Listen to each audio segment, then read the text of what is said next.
Did you know that tennis was once called Sphairistike? Or that the ball was once attached to the net by a long string so it wouldn't get lost? Do you know what the world record is for holding the most tennis balls in one hand? Or that it was once played in rubber boots and a raincoat in the rain? For answers to this and many more extraordinary stories about the world of tennis, mined from the Strange As It Seems archives, check out this folder. My family loved, apparently, the sport of tennis. Welcome back. I'm Jeff Hix, curator of the Strange As It Seems archives and grand-nephew of John Hix, who created Strange As It Seems back in the late 1920s. But let's dive in for this week's episode on tennis. We'll kick off first with some interesting facts about the history of tennis, going all the way back to 13th century France, when tennis was actually called royal tennis. It was known as the sport of kings, and commoners were not allowed to play it. In fact, Louis X of France died from a chill contracted while playing tennis. Charles V of France, he turned 2 stories of the Louvre Museum into courts. Henry VIII of England built famous courts at the Hampton Palace. This is actually shown up as well back in 1942. The tennis court at Hampton Palace was still in use at that time for more than 400 years. We're probably coming up on 500 years at the Hampton Courts today. But Henry VIII, in his youth, dashed across the court in many lively contests, as did Charles I, who used to play before breakfast, and even Shakespeare is said to have visited the Hampton Courts several times. Here's a fascinating picture of the Hampton Courts. Looks like the midweek pictorial from 1928 showing the Hampton tennis courts. Apparently, tennis also caused the destruction of many valuable manuscripts in the early days. The vellum from all these manuscripts was torn into strings that was used for tennis rackets. Crazy. And here's a strange and unusual fact about Masson, the French tennis star of the late 1700s, who defeated an opponent while jumping in and out of a barrel between shots. I guess he just had such skill that to handicap himself, he would jump in and out of a barrel in between shots to make things even. Crazy. In the same vein, one of the early tennis stars were the Renshaw brothers, in particular Ernest Renshaw, and he also handicapped himself in the late 1800s. Funny enough, this is tennis star of the 80s, meaning the 1880s.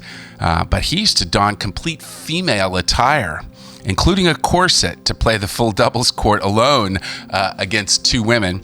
Ernest Renshaw. Apparently Ernest and Willie Renshaw were twins, and they were the first of 3 pairs of brothers who in 26 years won 40 British singles and doubles championships.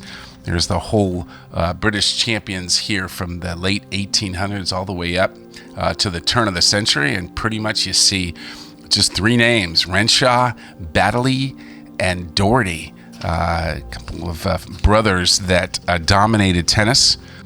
So what time do tennis players go to bed? About 10ish. And here's a tennis match that was played in 1876, which is actually the year before Wimbledon, the first Wimbledon. But in 1876, apparently Dr. James Dwight and Fred Sears played a tennis match in a rainstorm with rubber boots and raincoats. How's that?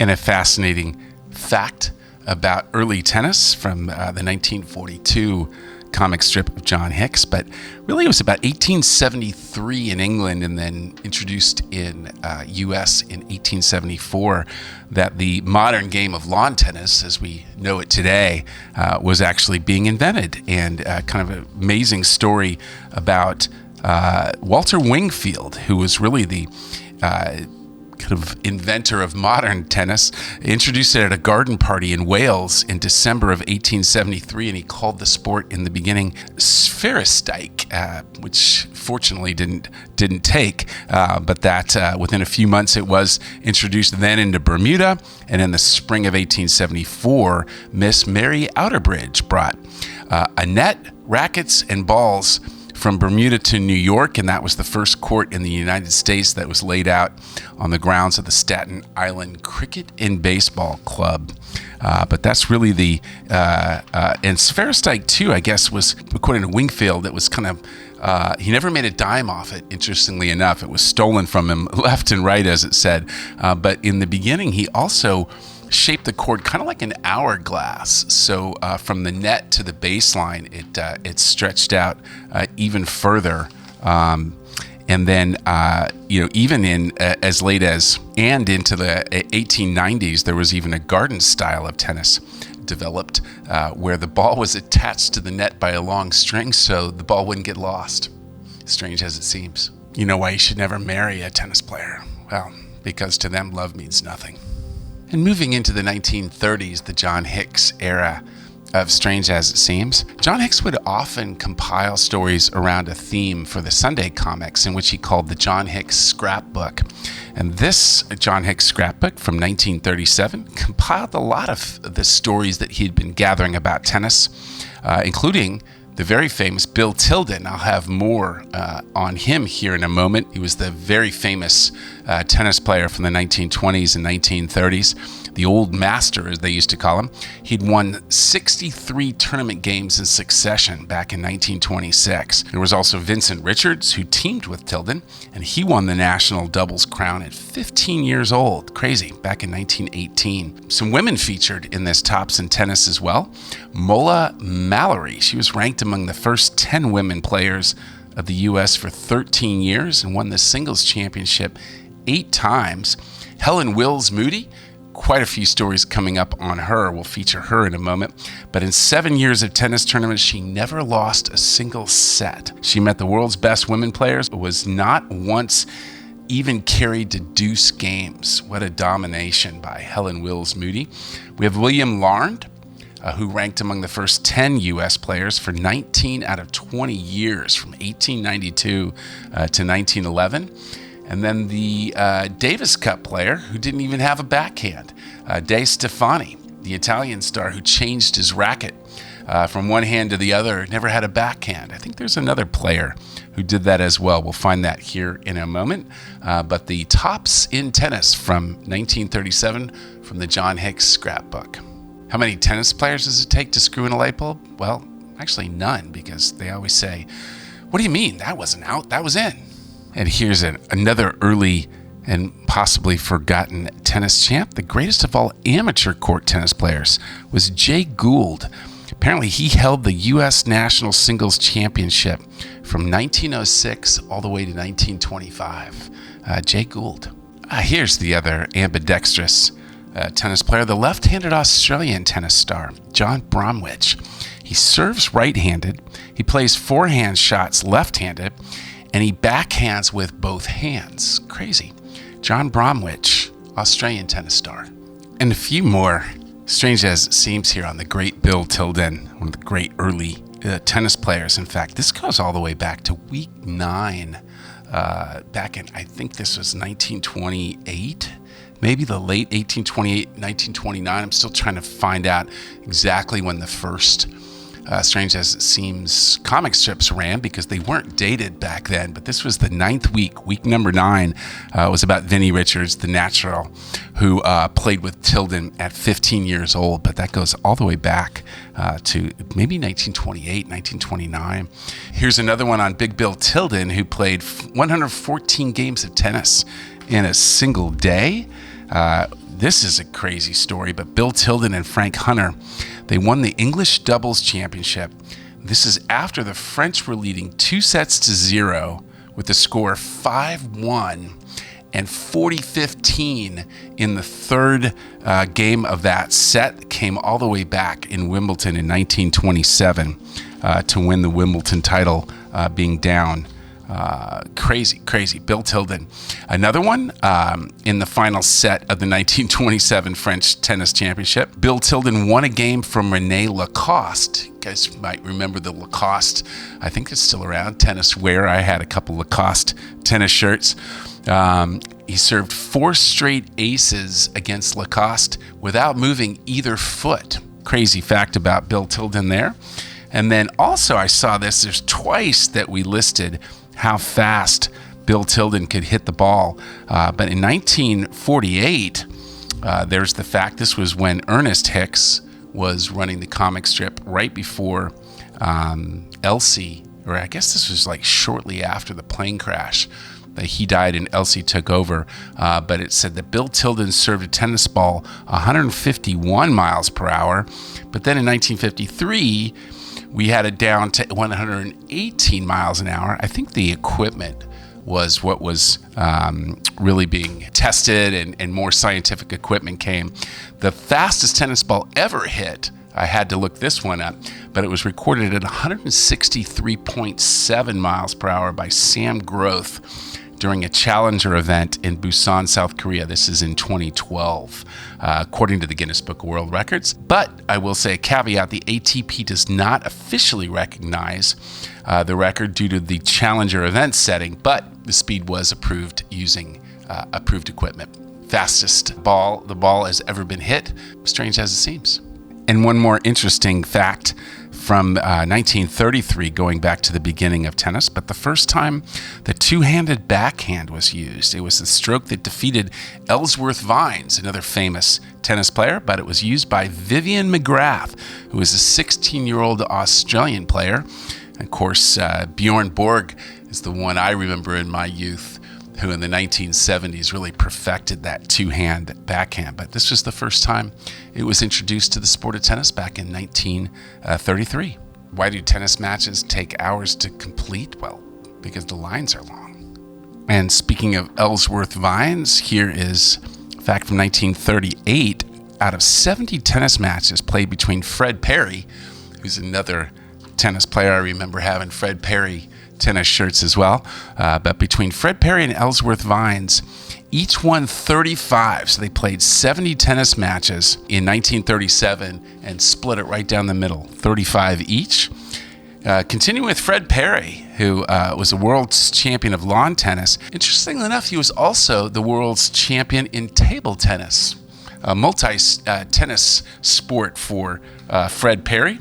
He was the first Englishman to be the English men's single tennis champion in 25 years. After introducing the sport, it took him 25 years to have another Englishman be the champion. Here's another all-round tennis champion, the all-round net champ, Eustace Miles. He won the U.S. and English court tennis championships and the U.S. and Canadian championships in rackets and squash, all in the same year in 1900.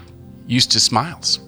And in 1942, John Hix did another John Hix scrapbook on tennis, and this time he focused on all the great women tennis players in tennis history.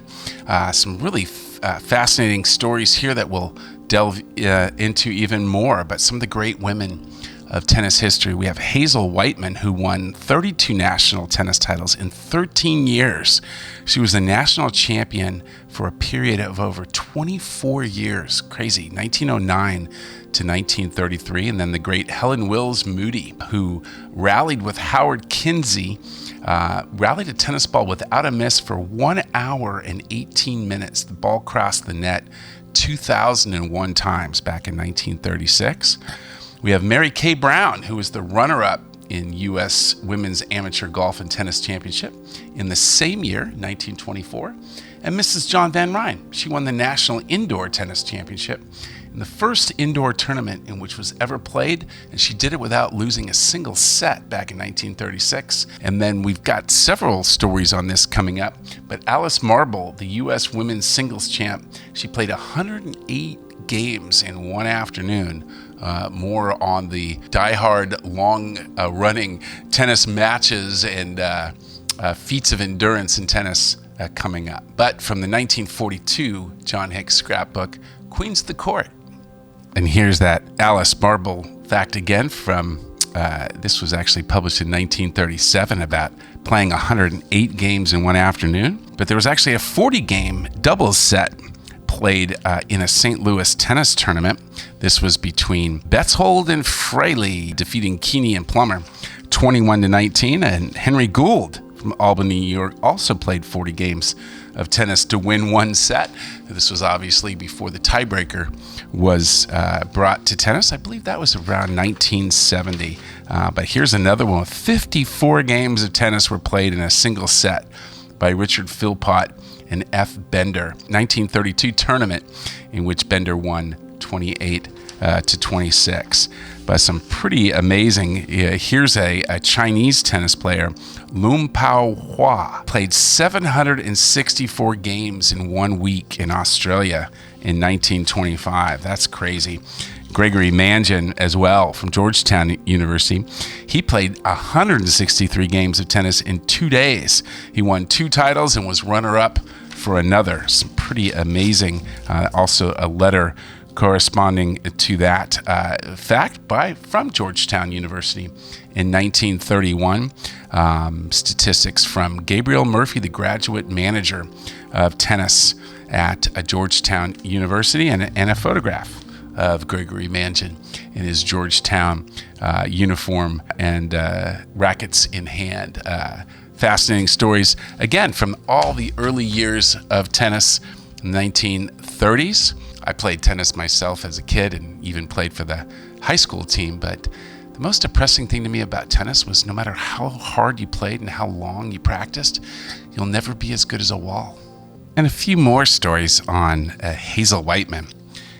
Really kind of amazing. Not only was she the tennis champion over 24 years.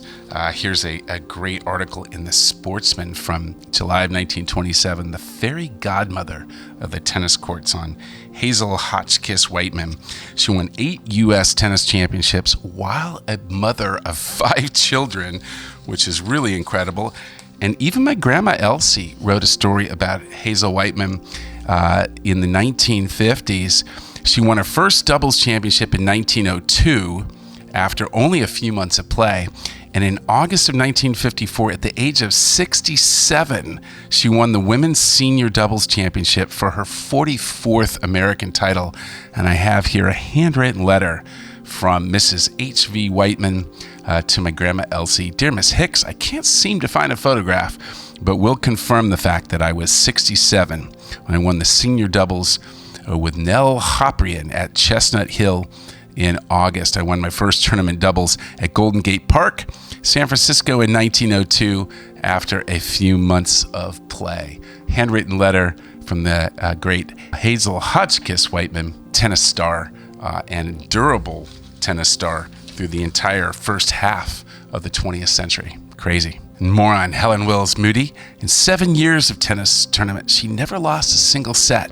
She met, some of the best women players of the world, and they called her nickname was Little Poker Face, even though apparently she never played poker in her life, but that was her nickname. She won the National Women's Singles Championship when she was just 17 years old, and a fascinating article here, too. I love this, from the Saturday Evening Post in 1932. It's an article by Helen Wills about herself. It's all written in the first person, and really just an extraordinary story of her tennis career and accomplishments, written in the first person in the Saturday Evening Post about all the tennis players that she competed against, and really her entire story. I might have to get this framed. This is really incredible. Saturday Evening Post, May 14th, 1932. How do you play quiet tennis? Well, it's the same as regular tennis, but without the racket. And a few more women tennis players you've likely never heard of. Love this one. Louise Breaux. She was a champion tennis player, but as a girl, she started playing tennis basically as an excuse to avoid piano practice.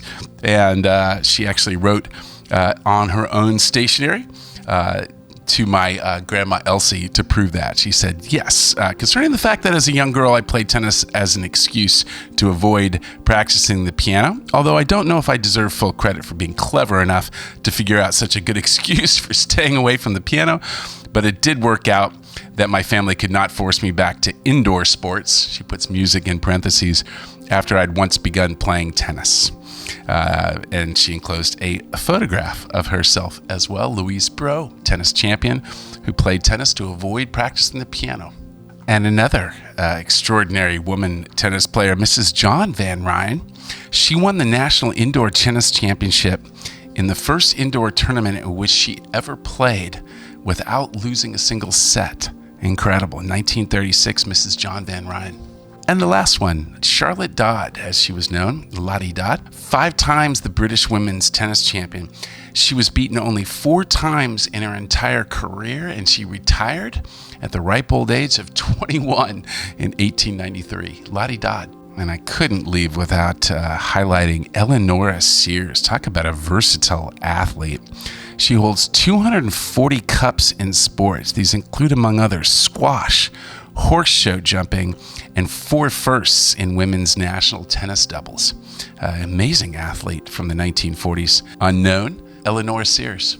And in another fascinating story, we talked about Hazel Whiteman and the Whiteman Cup, which for women was basically kind of the counter to the Davis Cup. And like Helen Wills Moody, who won Wimbledon 4 times and didn't see the cup, here's an interesting story about Dwight Davis, who was the tennis player after which the Davis Cup was named. He was the donor, really, of the Davis Tennis Cup. He won 3 matches in the first cup tournament, but he never even saw the Davis final played until 32 years later. And extraordinary. In Paris during the weekend, Mr. Dwight Philly Davis, right, of America, who 32 years ago gave the International Lawn Tennis Cup that bears his name, he finally saw for the first time a final match for the cup, but the first day he presented himself at the stadium, he could not find a seat, and he went home.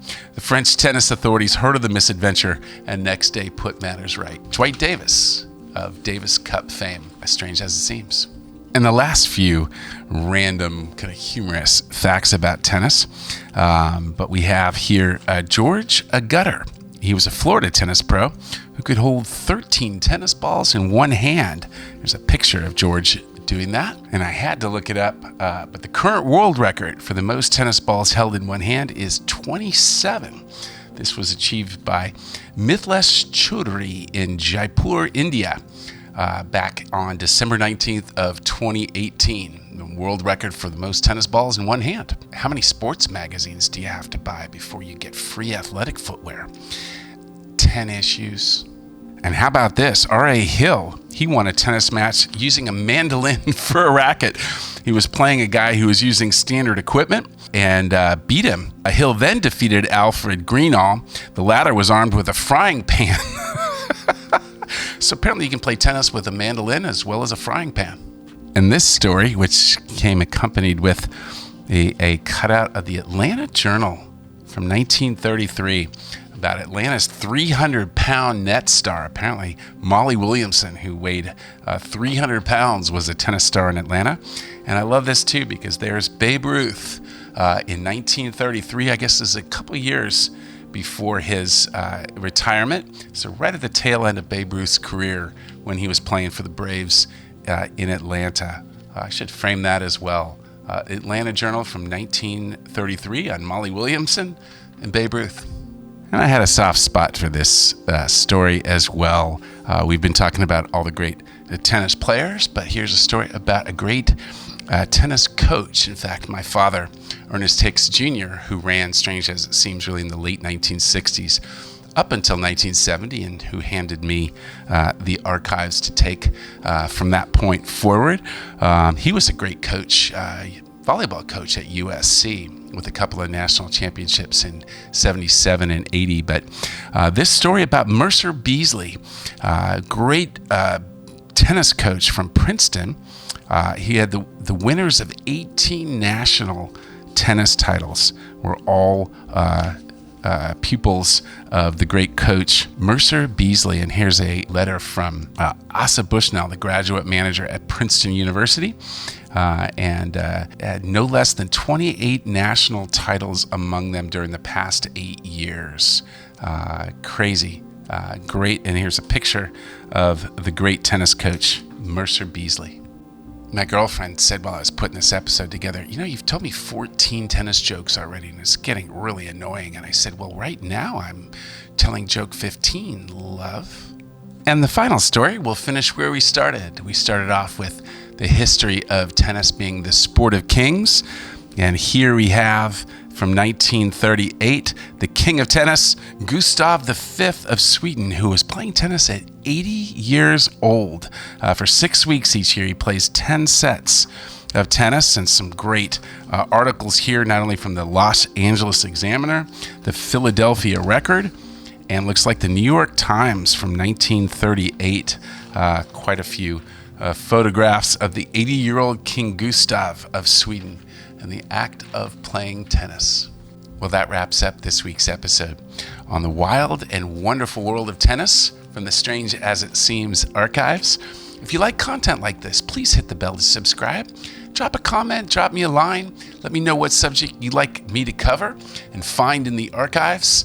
And stay tuned for next week when we return for another episode of Strange As It Seems.